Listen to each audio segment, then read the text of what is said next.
Hello everyone, it's George from Ireland. So welcome back to my channel. And in this video, I'm saying, well, happy Burns Night to everybody, because it being the 25th of January is the day that people celebrate the birthday of Robert Burns, exactly a month after Christmas. Well, Yuletide feels a very long time ago. Not always celebrated bang on the 25th of January. They might celebrate it the nearest Saturday to that. Having a Burns supper, because he was someone who lived in United Kingdom in the late 18th century, dying 1796. Remember learning about him when I was at prep school in North Britain. So he was from Ayrshire, born into a poor farming family. His mother was illiterate but was quite musical and had memorized a lot of folk ballads.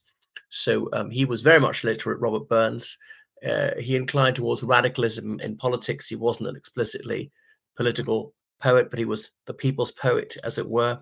And he declined to take any subvention from a patron of the arts, because in those days, an aristocrat might choose to have his or her salon of penniless poets, painters, sculptors, composers, musicians, and so forth, and they would paint canvases or compose paeans to the patron of the arts or patroness of the arts. Been going on in 18th century France as well. So revolution was in the air after the French Revolution, and Burns seemed to have sympathy for the common man. A man's a man for all that. So he wrote in Scots dialect. So that was the lingo of ordinary people, and so he very much identified with the working class. Now he liked his dram of whiskey, but then to make ends meet, he took employment as an excise agent, because income tax, I don't think, had come in back then. They used to tax various items like window tax, but one of the things they taxed was distilling whiskey. So distilling whiskey was completely lawful, but one had to pay imposts on it. So people would have a still hidden away in the woods or something, hoping the excise agents would say, "No, you owe the government a lot of money for distilling whiskey." People obviously didn't want to pay it. Remember, that was one of the things that led to Shays' Rebellion in the United States shortly after the Revolution, an anti-whiskey tax thing. So anyway, a lot of his poetry is actually not original, and he just took well-known doggerel, brushed it up, and published his own. I think obviously sometimes not pretending that his the work was completely his own, but he'd improved some extant poesy, which was going around anonymously. Maybe with the poet is unattributed to the original poet, if we even know who it was. But he said haggis, which is regarded as a poor man's fare, was in fact a magnificent thing to eat. It's sort of ovine offal. But apparently haggis originally comes from Greece. And when I found that out in a magazine, or was it the Fun Day Times when I was little, telling a classmate, and he just couldn't take it. Bit of cognitive dissonance. I mean, I realized an article in the Fun Day Times is not quite authoritative.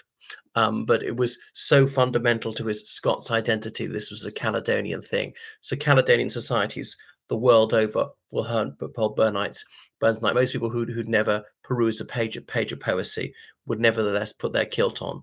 Now, I am West British, but nevertheless, I spent 6 years in Scotland, and so I went to quite a few of these events.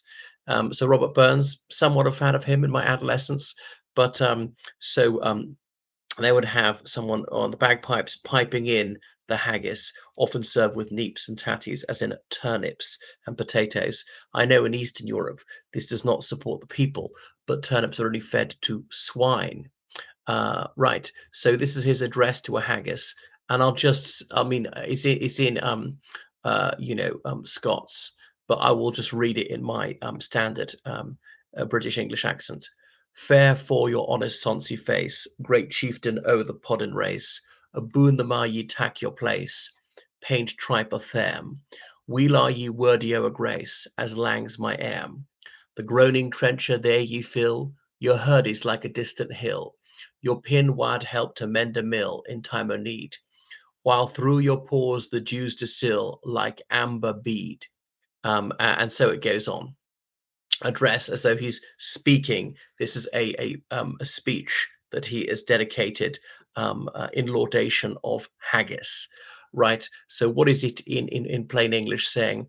It's nice to see your honest, plump face. You are the great chieftain of the pudding race. Not as in a race to eat it quickly, but a race as in like tribe.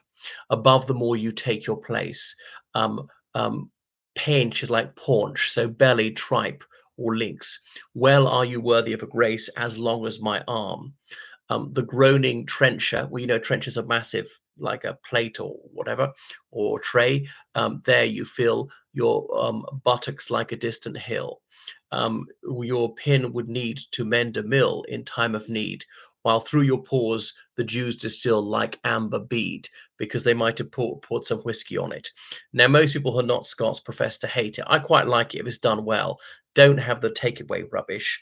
But around this time of year, you can find it outside Scotland, particularly in South Britain, where I reside, or even in Weatherspoons, that chain of ale houses across Ireland and Great Britain. Um, yeah, you can have it any time of year, and I used to quite like it, but it's low grade, low quality meat. So what else about Robert Burns? He considered moving to the West Indies, but he never did so, actually. So yeah, a bagpiper is almost essential to it. And saying that, that address to a haggis, some will say grace, as in some hay meat and canna eat, and some what eat that want it, but we hay meat and we can eat, and say the Lord be thank it. So in plain English is some have meat and cannot eat, and some would eat that want it. But we have meat and we can eat, and so the Lord be thanked, and so on. They might serve Scotch broth with it and other things like that. And you know, whiskey Ishkabaha in Irish, or Scots Gaelic, as in the water of life. So it can be a bit on the spicy side. There are different ways to do it. Some people would talk about the life of Burns. Okay, so he's well known for writing Fond Kiss, Such a Parcel of Rogues of the Nation, Tam O'Shanter, which is sort of a ghost story ballad. Yeah, Past of Rogues of the Nation is about the upper class politicians who are very selfish and so on, addressed to a mouse. As a farmer, when he was plowing, he turned up the plows, the little mouse's home, and I wouldn't murder ye with my prattle, and I wasn't going to kill you with my plow. Don't you worry, mouse. I'll leave you alone. So that is Robert Burns, and indeed, you can see the house he's brought up in. He's buried somewhere in Ayrshire. So yeah, it was part of this 18th century movement. It's not quite the romantic movement of growing national consciousness. He had no truck with Jacobitism. I'm not sure he was a separatist, but I'm not sure he ever left Scotland. There's certainly a pub in Edinburgh, the Grass Market, that he was said to frequent. He also composed his bawdy ballads on rather lascivious themes. Well, that is Robert Burns and Burns Night. Toodaloo.